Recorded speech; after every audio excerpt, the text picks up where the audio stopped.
Order, please. And good afternoon and welcome colleagues, invited guests, members of the general public who are following today's proceedings of the Standing Senate Committee on Legal and Constitutional Affairs. Today we are continuing our consideration of Bill C-16, an act to amend the Canadian Human Rights Act and the Criminal Code. And with us today for the first hour are Saad, Professor and Chair in Evolutionary Behavioral Sciences and Darwinian Consumption at Concordia University, and Taryn Meyer. Ms. Meyer, thank you both for being with us today. And Professor, I believe you're going to lead off. The floor is yours, sir. 5 minutes. Hope you are aware of that. Thank you very much, Mr. Chair. I have spent 20-plus years working at the nexus of evolutionary psychology and the behavioral sciences, a central feature of which is to explore how evolutionary and biological principles shape our human nature. At the root of this grand objective is the profoundly obvious reality that humans are a sexually reproducing, sexually dimorphic species consisting of reproductively viable males and females. This in no way rejects the equally obvious fact that the rich human tapestry includes other personhoods, such as intersexed and transgendered individuals. Following a 2014 lecture that I delivered at Wellesley College on the thought police, I had a conversation with a student who argued passionately that professors should poll their students at the start of class about their gender identities. While most might have construed her position as outlandish back then, some now consider it too tame. Take the Office of BGLTQ Student Life at Harvard University, who recently distributed a flyer to combat transphobia, wherein it was stated that one's gender identity and gender expression could change daily, and that, quote, fixed binaries and biological essentialism constitute transphobic misinformation that is tantamount to systemic violence. Was the Wellesley student transphobic since she did not potentially consider the daily fluidity of one's gender identity?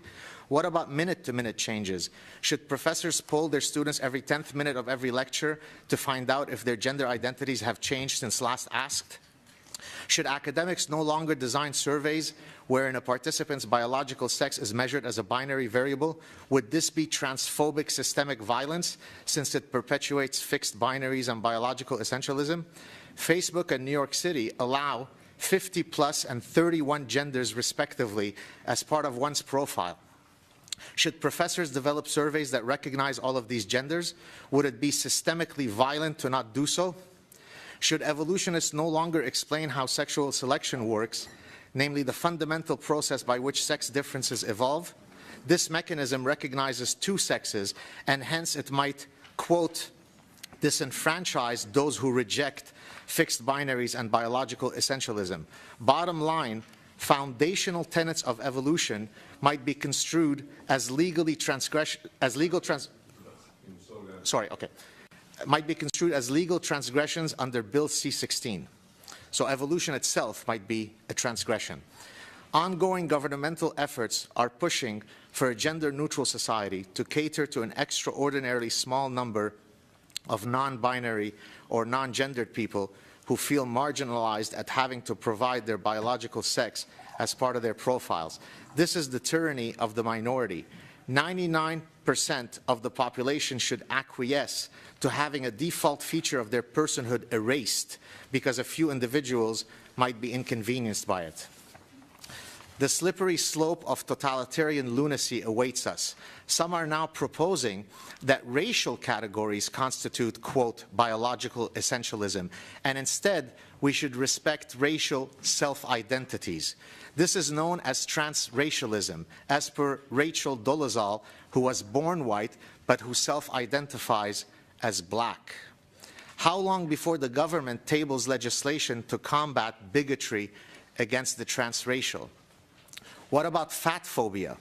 There are many more Canadians who are overweight than transgendered, and the collective abuse that they experience is sizable. Should the government legislate such hate? The road to hell is indeed paved with good intentions. As someone who escaped religious persecution in Lebanon and whose parents were kidnapped in Beirut, I fully support the protection of all individuals from institutional discrimination. That said, I am weary of the ethos of victimhood that has parasitized our culture. The operative motto is not, I think, therefore I am, but I am a victim, therefore I am. I refer to this condition as collective Munchausen, namely the pathological quest for sympathy and empathy by proclaiming victim status using identity politics and intersectionality. People have the right to live as equal citizens under the law. They do not have the right to demand that their identities be coddled and celebrated, lest they might otherwise get offended. Thank you. Thank you. Ms. Meyer? My name is Theron Meyer. I provide cultural commentary in written format and on YouTube with a focus on contemporary transgender issues. As a trans woman myself, I take advantage of the freedom of speech that this amazing country has granted me to argue for tolerance and understanding from my fellow man, and to explore how best to negotiate the integration of my transgender brothers and sisters into society. I don't believe there to be any other sustainable, effective method to achieving these goals other than to speak up as individuals and make the case for it, which is exactly why I sit in front of you today. An act to amend the Human Rights Act and Criminal Code threatens the very process by which individual voices inspire change in a democratic society. And in turn, Bill C-16 ultimately works against the very group it's been advertised to protect. Before you accept the bill's purported purpose of equal protection for trans and gender non-conforming people under the law, consider the statements made by the sponsor of the bill, Minister of Justice and Attorney General of Canada, Jody Wilson-Raybould. After conceding that the open-endedness of the term identifiable group within the Criminal Code already protects trans people under the law, Minister Wilson-Raybould admits that the purpose of her proposed bill is not so much to legally enshrine the protection of trans people, but instead to send a clear message. Quote, with the bill, we unequivocally say that Canada can do better. We say loudly and clearly that it is time to move beyond mere tolerance of trans people. It is time for their full acceptance and inclusion. It will promote inclusion and respect for trans people. Equal rights for trans persons should not be hidden, but be plain for all to see. End quote. This does not sound like equal protection under the law. This sounds like Canada's most influential lawyer and her cronies playing the role of social justice activists with their political power. And then the final quote from Minister Wilson-Raybould, quote, some of the words and concepts used in the discussion on Bill C-16 may not be familiar to all Canadians, end quote. Another unequivocal confirmation that the bill is not attempting to amend the law in response to a cultural shift, as it should work in a democratic society, but that the bill seeks instead to work in the reverse, using the force of law to intimidate Canadians and then branding it as promoting social change. Besides being anti-democratic and anti-free speech in nature, the idea that Bill C-16 will inspire a better Canada for trans people is a dangerous delusion, as it will do the exact opposite. The definitions for gender identity and gender expression that the bill's supporters have proposed, one is something subjective and unverifiable existing purely in the mind, and the other as being nothing more than fashion sense, are sure to breed a climate of hypersensitivity where people feel they need to walk on eggshells or even outright avoid trans people in fear of prosecution. Because of this, trans and gender non-conforming people will likely lose job opportunities, as employers would avoid employing what would become a serious legal liability for them. And Bill C-16 risks perpetuating the already low economic standing of trans people. The bill will also send the impression to Canadians that trans people are too weak to defend and make the case for their identities in a free society, and that the only way for us to exist amongst others is to restrict by draconian law the freedoms of others. By turning us into a source of hypersensitivity, a legal liability, and a group whose existence is contingent on the undue restriction of everyone else's freedom, Bill C-16 is a sure way to engender resentment, intolerance, and true transphobia that will derail the process of acceptance and integration of trans people and keep us relegated to the margins of society. If you truly care about trans and gender non-conforming people, about our lives, and about our livelihood, you will vote against Bill C-16. Thank you. Thank you. Thank you both witnesses. And we'll move to questions now, beginning with the Deputy Chair of the Committee, Senator Baker. Thank you, Mr. Chairman, and thank you, witnesses, for your presentations.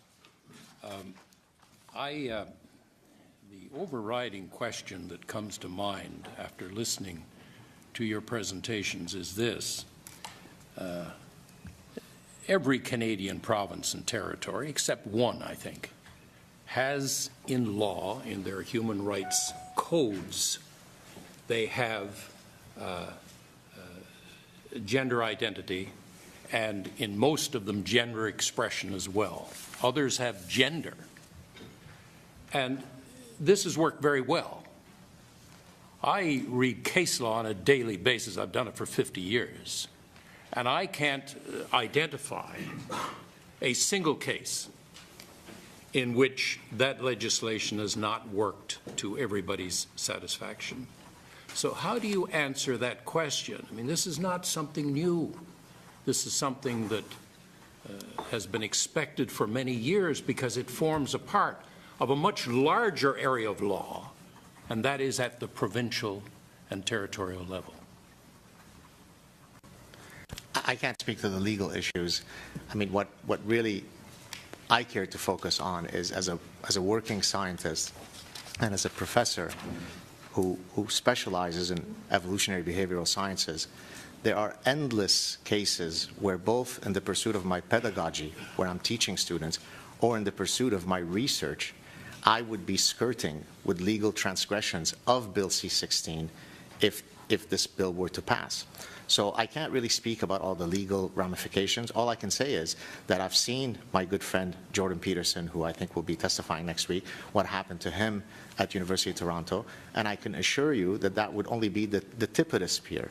And so we have to be careful as to, on the one hand, ensuring that of course all people should live free of hate and discrimination, but also how do you actually materialize these realities? I mean, if literally I were to walk into class and explain, as I mentioned in my opening statements, the fundamental mechanism of evolution, which is sexual selection and natural selection, that itself would be considered transphobic. According to Harvard University, biological essentialism and fixed binaries is a form of systemic violence, to repeat what I said. So now, can I go into my class and teach evolutionary theory? Or would I be engaging in systemic violence against the transgendered? So this is something that, as a professor, concerns me. I still don't understand where your logic lies, because we already have that law. I mean, education and what's said in our universities and our schools comes under the human rights codes of the provinces. In the human rights codes of the provinces, gender identity is there. Gender expression is there. Yes, there's an addition to the criminal code, but we have the provisions in the criminal code that have been clearly identified by the Supreme Court of Canada in Keegstra, 1990. So I can't see where your concern lies and has any justification in our laws as they've been applied today, which covers these very expressions. Do you want me to respond? So again, I really don't know. I can't speak about the legal issues. Harvard University, a rather prestigious university, is arguing that to argue that something is due to biological essentialism is a form of transphobia. Well, my whole field, all of evolutionary biology and all of evolutionary psychology, would then be committing that systemic violence. So what would I do? What would you suggest for me to do when I walk into class next fall and I wish to teach about sexual selection, which is the mechanism that explains how traits and behaviors evolve across the two sexes? Would that be transphobic? Would that be something that I'm allowed to do or not? I don't know. I can't speak to the legality. I'll defer to your legal expertise. Could the government place me under a legal transgression if this were to pass? No. No? No. Okay. No. So then Harvard would be wrong then by proclaiming. Okay, Senator Platt. I am glad that we have a lot of judges here who will sit on the bench and rule on this after To both of our guests, thank you very much for being here. Senator Baker has been wanting to get into the legal weeds here, and we have lawyers coming next week, so I will leave the legal questions for them, and I'm sure they will have good answers. I will focus my questions more on the science and ideology surrounding this legislation and the possible implications, and I would like you both to take note of these questions and answer them. And you've already talked about Jordan Peterson, but Jordan Peterson was on TV's The Agenda with Steve Paikin, among other academics, which they were discussing, where they were discussing this bill. And Taryn, I think you were part of that great discussion. There is a professor of transgenderism studies from the University of Toronto who stated in that debate, and I quote, "There is no such a thing as biological sex." Now, for the sake of time, he said, for the sake of time, he didn't want to unpack this at length for the viewers. However, he said this was not his opinion. He said that for 50 years, science has proven this. So I would like to get both of your comments on this. And secondly, as an academic, certainly Dr. Saad and Taryn, if you have any comments, do you find it troubling that Jordan Peterson received 2 warning letters from the university because of his perspective on Bill C-16 and particularly in pronouns, but that this comment, no such a thing as biological sex, the same university who houses a biology department is completely silent? I guess I don't need this. Yes, it troubles me very much. The reason I'm here is because I have witnessed firsthand the unprecedented ideological motivations behind the terms being used, the way they're used, and the way they're defined. I'm not sure what it means that the case law in these provinces have worked just fine. In whose favour have they worked just fine? Because I am aware of the ideological motivations, unprecedented compared to any of the other listed groups in these pieces of law, I think that putting it into federal legislation is a step in the wrong direction. I don't really see why we have to make the problem worse because it's worked. In fact, it has worked quite well. I'm not even sure what that means because I've spoken to lawyers myself who say the exact opposite, that it's dangerous, that it's draconian, and that people have suffered. Even if they didn't get jail time or even if they didn't get fined, the fact that that the whole process can occur is a problem because that is in itself already traumatizing. Thank you. Dr. Saad. To speak to Dr. Peterson's debacle, look, I gave a lecture at the Banning Conference a few months ago where I simply read testimonies that I received, first-hand testimonies from students, from professors, and from the parents of students, where they share with me the stifling environment that they are experiencing at universities, where they are afraid to utter a single syllable out of place, lest somebody might be offended. If I were to read these testimonies here before you in this chamber, you would think that these were testimonies coming out of North Korea. So a free society, as somebody who comes from the Middle East, who has probably experienced more persecution than most of the people put together here in this room, I don't want our universities and our places of thought to be so stifled. So that which Jordan Peterson experienced would have been something that none of us could have envisioned a few years ago, and yet now we are seeing it.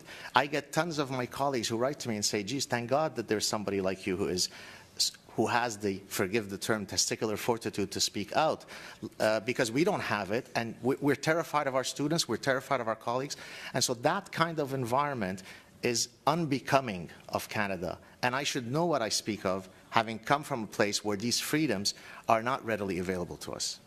Thank you. If there's a second round, though. All right. Thank you, Senator Jaffer. Thank you very much, Chair, and thank you to both of you for being here. I've listened to you very carefully. I have a question for you, Professor. You and I probably come from same backgrounds. the provincial code and the federal code, when it comes to my race, if somebody discriminates against me, a person of color, I feel very empowered in this country because I have codes, both provincial and federal. If I'm not given a job because of my color, if I cannot rent a place because of my color, I'm protected. So for me, it's a natural step that if there is a group of people who come in front of us and say that because that they are transgender, they are finding it difficult to get a job, they are finding it difficult to rent a place, and they need the protection of the Human Rights Code. I, as a parliamentarian, think I have that protection. How can I deny that protection to them? So as I said, I strongly support that we all live free of discrimination and hate and bigotry. My concern are precisely the ones that are pushed to the envelope, like the examples that I gave in my prepared statement, like the example of Jordan Peterson. In the case of Jordan Peterson, he wasn't arguing, I'm a landlord and I won't allow you to live in my apartment because you're transgendered. He almost got fired as a tenured professor at the University of Toronto because he refused to acquiesce to using new pronouns, gzir and gze and their in singular form. So the examples that I'm offering you, those examples at the boundary, where if I walk into class and teach about evolution, I might be transgressing Bill C-16, that's what interests me. You and I are in agreement that transgendered people should not be discriminated in all of the ways that you and I would agree. But the devil is in the details. My whole field, evolutionary biology and evolutionary psychology, would be one gargantuan transgression of Bill C-16, as per the examples that I read for you, and that's something that we need to address. And that's why and that's why we have to have that. What you brought up is very important. It's a dialogue we should have. Free speech is very important, and hopefully we can continue with this dialogue. But in front of us here is to amend, to add to the Human Rights Code and also to the Criminal Code to protect rights of transgender people, the basic rights that you and I both enjoy. And that's what this bill is about. And so you and I both agree that protection should be there, right? To those basic rights. But if you're going to ask me to poll students every 10 minutes to find out if your gender identity has changed. I didn't even know you do that. So. Well, Harvard thinks so. Well, we're not at Harvard, well, thank God. This is Canada. The student at Wellesley thought so. And so what happens when the student comes along and says, look, I'll expect you to follow my gender fluctuations throughout the semester. Today I'd like to be called he, tomorrow she, tomorrow. It sounds as though I'm being facetious, but I'm not, right? These are recorded instances. So I'm just saying that we have to be careful. It's important you raise that, and I appreciate that. Thank you. Senator Dagenet. Oh, very briefly, please. I would just like to add that the laws that the bill seeks to amend already does protect trans people under the law, because the term identifiable group applies to trans people. We are very identifiable. And it has been used before these provincial legislations included gender identity and gender expression. Trans people have used when they felt they were discriminated against because they're trans. They have used identifiable group for that. I understand it's a symbolic gesture. It's not pragmatic. This is symbolic. It's supposed to say something about Canada. I get that. But it's like nuking an inconvenient beaver dam. You're solving a fairly small problem, meaning we don't symbolically gesture at that trans people should be accepted in the law. By broadening it vastly, it's not justified. Senator Dagenet. Thank you, Mr. Chairman. Thank you to our witnesses. Madame Mayor, la question est pour vous. On sait que les lois... Ms. Meyer, the question is for you. We know that the legislation isn't perfect, and we're here to improve it. Is the system working? Do you hear me? You should be on channel 3. 2. Channel 2. Channel 1 is English, channel 2 is French. As I was saying, Laws are not perfect, but here we're trying to improve them through the testimony that we have. In your view, what would be the consequences of this bill if some parts of it were ignored or taken out in the drafting?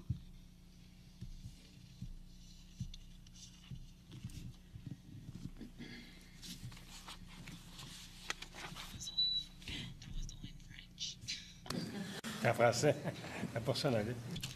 Channel 1 is English. Channel 1 is English. Channel 1 is in English. The English is Channel 1. The English is Channel 1.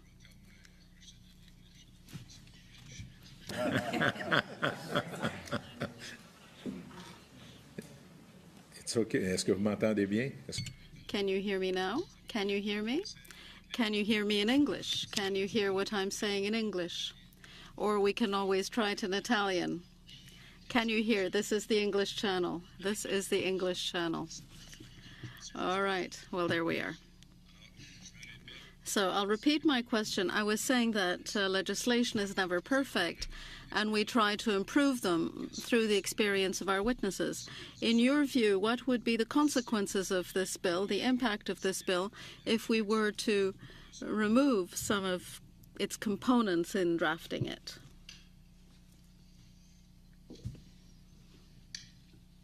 Yes, I agree that legislation isn't perfect, and there is a lot of reason to keep definitions somewhat open-ended so that they can be interpreted without undue restriction in real-life cases.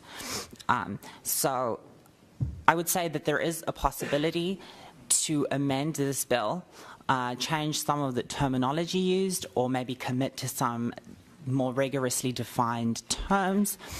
But I think that that would have to mean that we should maybe start from square one. I see something like, instead of gender identity and gender expression, something like transsexual status, because at least that can be corroborated by a doctor. At least you have that. I mean, that's a good start. It's not just something that exists in your mind and that you can change at whim. Merci. Merci, Monsieur le Président. Thank you, Mr. Chairman. Senator Dupuy. Thank you. You've just answered my question. I had one for you, and it was exactly that one. Would the words, or would transsexual and transgender be more acceptable? It seems that you would say yes. That's a good start. I'll have to see what the conversation around that is, but that's definitely a step in the right direction. Ma question pour le témoin professeur. My question for Professor Saad. Professor Saad, if I understand correctly, you teach at Concordia University. Could you tell us whether you have experimented either for the institution or for your colleagues or for individual professors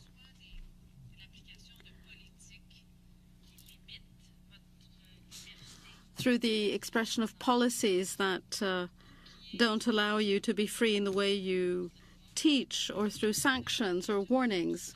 Have you ever experienced such a thing? Secondly, can you give us some references to papers you have written, perhaps, on the issue before us, or to the works of other researchers that you may know that would help us go more deeply into this topic? I must say that generally Concordia has been a very welcoming place, but recently I've started feeling some hints of problems that might arise. So, for example, I was hoping to organize a Freedom Summit, and I announced it on my very popular channel, a Freedom Summit where I would invite professors who are at the forefront of fighting for freedom of speech. And an administrator came to me and said that I can't use, I'm a chaired professor, I have a university-wide chair, and he said that I can't use this money to organize this meeting because it doesn't correspond to my scientific research, so that while the university broadly supports freedom of speech, my organizing a Freedom Summit did not fit within the mandate of my chair.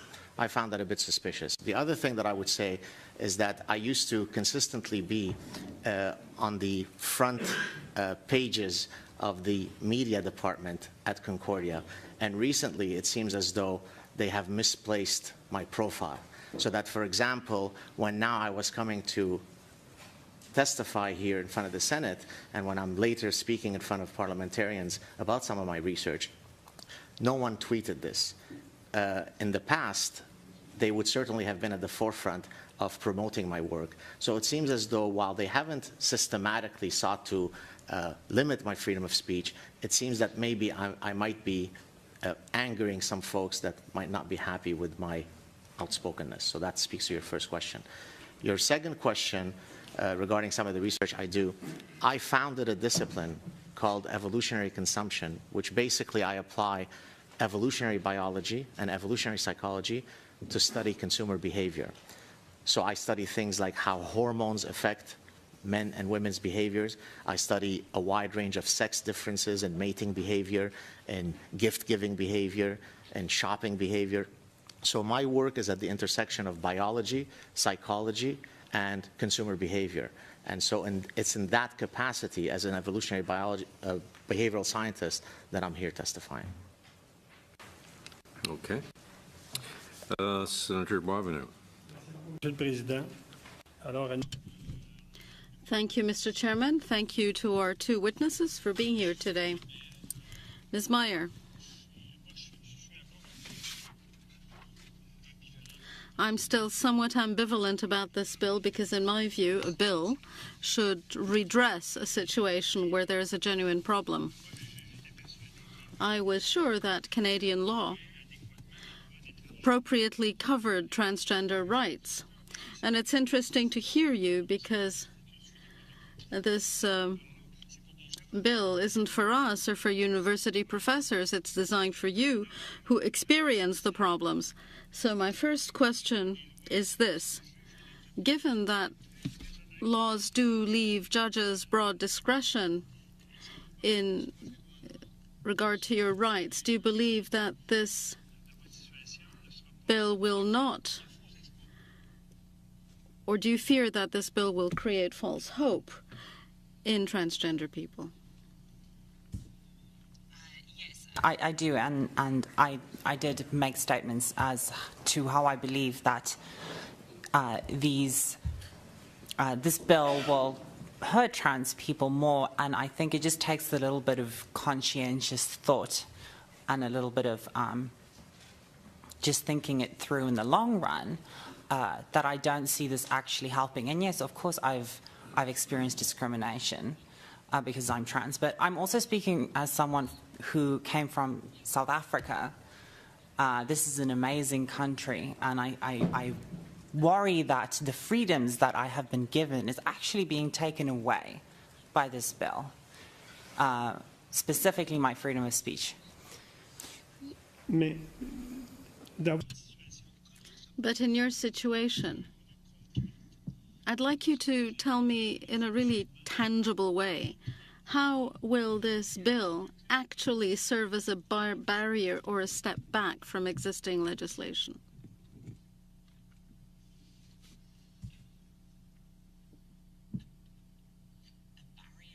Or a step back? yeah. As I said, it's not going to protect trans and gender non-conforming people any more or any less, but it will broaden the law to a point where, as I said, my freedom of speech as a trans person, Canadians' freedom of speech will be set back in a way that concerns me. And I'm also speaking, as I said, from someone who has gone to university, who has interacted with the kind of people who talk about things like gender identity and gender expression and define it in the way that Minister Wilson-Raybould, the Ontario Human Rights Commission, and proponents of this bill have defined these terms. And it worries me because, well, as I said, gender expression it becomes nothing more than fashion sense. So someone who feels discriminated because they look too alternative could say that, me having tattoos and piercings is actually part of my gender expression. And so if you don't want to employ me in a nice restaurant because I have tattoos and piercings, you're discriminating to me based on my gender expression. It's just, as I said, it's just too broad. So that's... Merci beaucoup. All right, thank you. Thank you. So when Senator Dupuy asked you the question, so thank you very much, both of you, for your testimony. I was listening carefully, Ms. Mayer, when you were speaking about the issues you're concerned. And at first I thought one of the issues might be the penalty provisions, but you've indicated it's predominantly the definition. Or did you look at the penalty provisions as well? Or? Yes, I did. Okay. So my main concern is the terms being used, the nomenclature behind it, the language that has been proposed in the definitions. And so I'm not in principle against, as I said, some symbolic gesture to protect transgender non-conforming people, but it needs to be something that doesn't compromise the law and our freedoms as much as this could. And as I've spoken, something like transsexual status, it's a lot more kind of verifiable by a third party. Yeah. So. Okay. Senator Sinclair. Thank you, Chair. Professor Saad, I listened carefully to your explanation about your professional expertise in the area of research that you do, and I don't see it connected to this issue in the same way maybe that you do. Your presentation, quite frankly, primarily was on the issue of political correctness and limitations on freedom of expression, as I understood it. So I begin my question with you being aware of that. So I was thinking, as I was listening to what you were saying, that you're very strong on ensuring that one's freedom of expression is not limited by laws such as this. And yet, you didn't express any concern, from what I could gather, on the issue of the discrimination that is going to occur and is occurring with regard to employment, accommodation, housing, military benefits, pension benefits, all of the other things that trans people are not going to be receiving if laws preventing that discrimination from occurring are not put in place. Are you not concerned about preventing that discrimination? I'm fully concerned, as I conceded to the senator earlier. I'm sorry, I think Senator Jaffer, and she conceded that we seem to be in agreement that we have to protect transgendered people from exactly the cases that you're talking about. But that's not the world I live in. I'm not a landlord who may or may not discriminate against the transgendered. I'm a professor who does research on sex differences. I'm a professor who applies evolutionary biology and evolutionary psychology in my work and in my teaching. And so therefore, it's not a question of just political correctness. If I get up in front of the class and I talk about how there are evolutionary pressures that result in sexual differences between males and females, could somebody who is in the class and who is transgendered argue that you did not incorporate my personhood in your lecture, and as such I felt disenfranchised and marginalized, and therefore you're engaging in some sort of bias? What if one of my students, as part of their research project, writes one of the questions, are you male or female? Would that be a form of systemic violence against the transgendered because we didn't include 31 genders? This is not facetiousness. This is real concrete examples as per what Jordan Peterson went through. So I would like to receive some assurances as to what extent does this bill go? How far does it go? I don't have the legal training that many of the folks do here, so I can't speak to that. But in reading the bill, I could see many places where my simply getting up in front of the class would constitute one big transgression, and I'm worried about that. Thank you. Senator Batters. Thanks very much, both of you, for coming today. Ms. Meyer, we've had mothers of transgender children here last week, and they've talked about the terrible bullying that their children had endured. And we've been told that this policy and this bill needs to be enacted because, among other things, it will help protect these children from bullying and because suicide rates are high among the transgender community.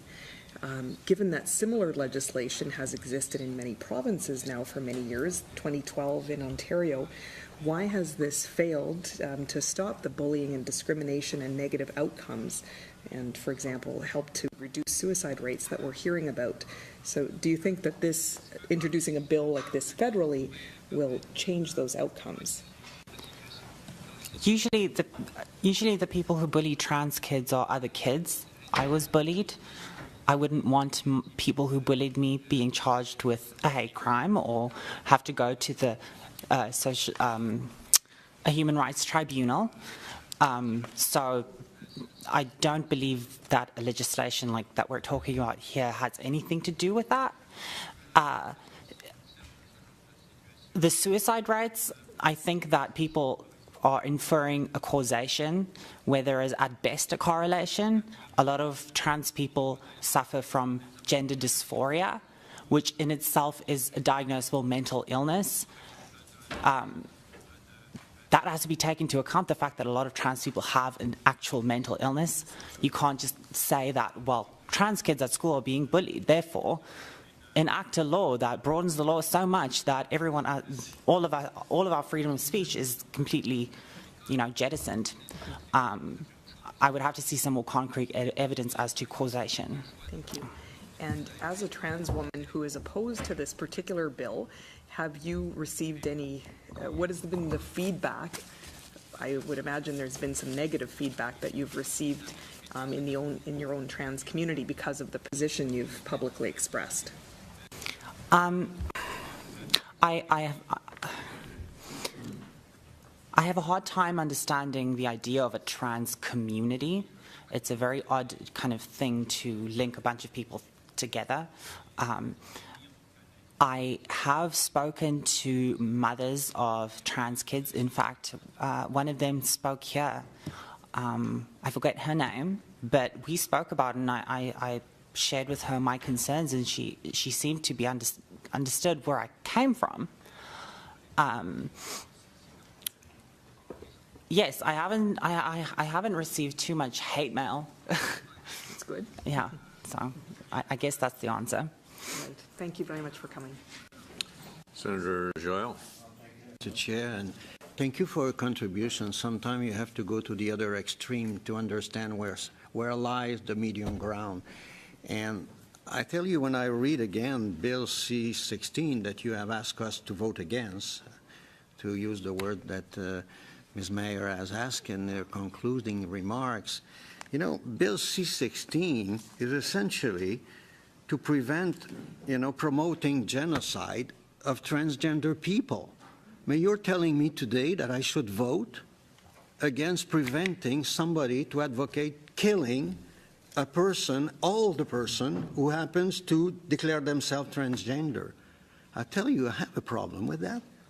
Transgender people are human people, and I think it should be prevented from any human being to advocate the killing of another one because that person identifies as gay or not gay or heterosexual or transgender. I mean, this is about genocide. Read section 17, 718. So, 318. I have 318. Sorry, 318. So, I have some problems of reconcilier.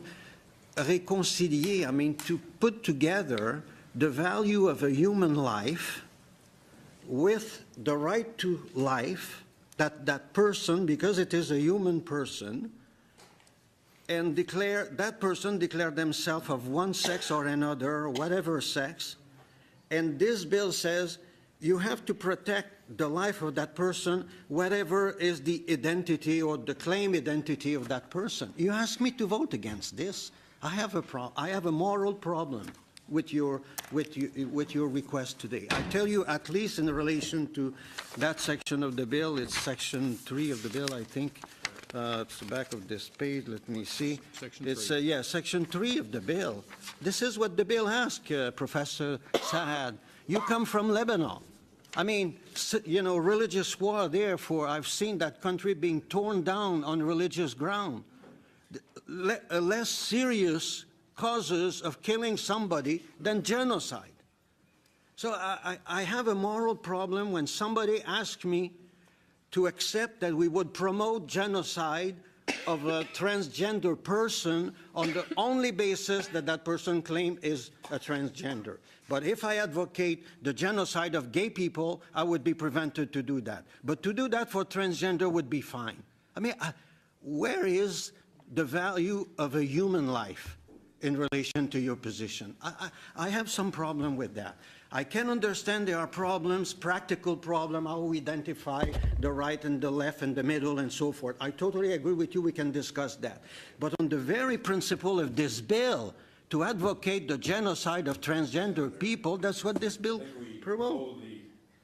Opportunity. Yeah, I'm sorry to get carried by your position. So perhaps I read the bill too late at night and I was tired, but I didn't get the feeling that when I read the bill that it only dealt with genocide. Because if it dealt only with genocide, I would probably be in a better position to argue for that protection, since I come from Lebanon and I'm a Jewish person. So I probably know about religious persecution much more than you do. But I didn't get the feeling that this bill was only about genocide. When Jordan Peterson was when people were trying to get Jordan Peterson fired from the University of Toronto as a highly esteemed psychologist, it's not because he was arguing for the genocide of transgendered people. It's because he argued that I don't wish to have someone impose upon me the pronoun by which I should be addressed. And I gave you numerous other examples whereby, in my own understanding of the bill, I would be in transgression of that bill because I would be exhibiting bias towards the transgendered. By arguing, for example, for sex differences when it comes to mating behavior and not recognizing the panoply of other personhoods, I would be engaging in systemic violence. So I don't need to be lectured about the importance of genocide. No reasonable person would support such a possibility. But I'm not here to argue for genocide. I'm here to argue about the details that got Jordan Peterson into hot water and would likely get me in hot water. Ms. Meyer, do you want to briefly respond? Yes, I would like to add that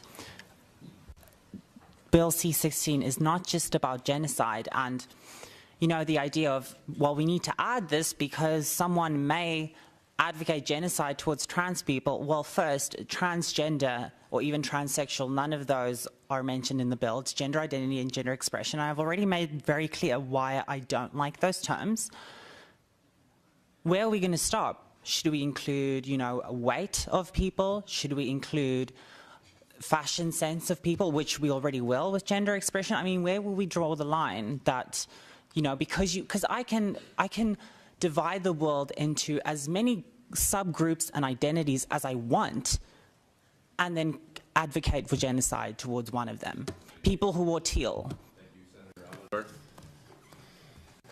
Thank you. I'm struggling with which question to ask, and I'm going to try and take it in a different direction. Either one of you, and I don't remember who, said that gender expression and gender identity is in the mind, and you can't regulate and codify what's in the mind. Well, I would say that religion is in the heart, in the spirit, in the mind. And yet we provide protection to people, and you know, you've spoken about religious persecution. We provide protection to people who practice for the practice of their religions. So I'm having a hard time figuring out this notion that human rights are only to be expressed in expressions of tangible identity. And you mentioned transsexuals. You can get it checked. You can get it verified, validated with the doctor. I'm just wondering what your response to my trouble with this position is. Yes, well, I don't believe gender identity is something that exists only in the mind, but that is how I'm saying that the term has been defined by the Ontario Human Rights Code, which has set that precedent, by Minister Wilson-Raybould, who is the sponsor of this bill, has defined it as something that exists only in the human mind. No, not in so much words. She said it's one's subjective sense of being a man, a woman, both or neither. That is internally contradictory. It is vastly broad. And once again, like religion, at least you can say people congregate as a religion, they pray. There are churches and mosques. It is not something that exists purely in the mind. Maybe something like spirituality is. So I don't think that there are necessarily comparable in the way that gender identity thus far has been defined. May I ask another question? Thank you. It's in a different stream. Will you allow that? So I want to ask you a question about this concern that both of you have, but I think Ms. Maya more has around rights creep. Today, gendered expression, tomorrow, people who wear teal. But the history of human rights in this country, which you have come to and enjoy the freedoms of as I have, has been a history of expansion of human rights, first of women, then of, when I came, it was impossible to think that gays would be protected under the Human Rights Code, and yes, they are, and the world hasn't gone ballistic, and then it went on and on. So I wonder if you can compare, you can comment on the what I would say as the civil and civilized expansion of human rights under the Canadian Human Rights Code with your notion of limitations on it. Can you project that one day there will be other identities today? Can you limit that today? I'm sorry, I'm not sure I understand the question, but I will answer in the way that I think. I'm for protecting trans people, even if it's just symbolically, even if we already protect trans people. I'm for that, but there needs to be some prudence, some conscientiousness, as I said, and this bill does not do that. So yeah, and in the past, in history, it's always been a push-pull between liberals and conservatives so that we move forward without falling off of the cliff. Can I answer? Yes, please. May I? Yes. I think in my opening remarks, towards the end, I mentioned two cases that speak to your question. I mentioned the transracial, so people now who proclaim that even though I am white, I self-identify as black. That's transracialism. It's a real thing. And I gave the example of so-called fat phobia, right? A much greater number of Canadians are overweight, and if we were to collectively measure the pain that they experience in terms of the daily bigotry and discrimination that they face, you're going to get a lot of bigger bang for the buck in terms of reducing discrimination if you actually pass legislation against fat-phobic people. Would that be something that we should do? Okay, we'll have to move on. Senator Mitchell. Thank you. I'd like to address the answer of Mr. Saad that has touched a number of times on Mr. Peterson's concern. The point's made that his job was threatened. He makes that point. That may be the case, and nobody's job should be threatened.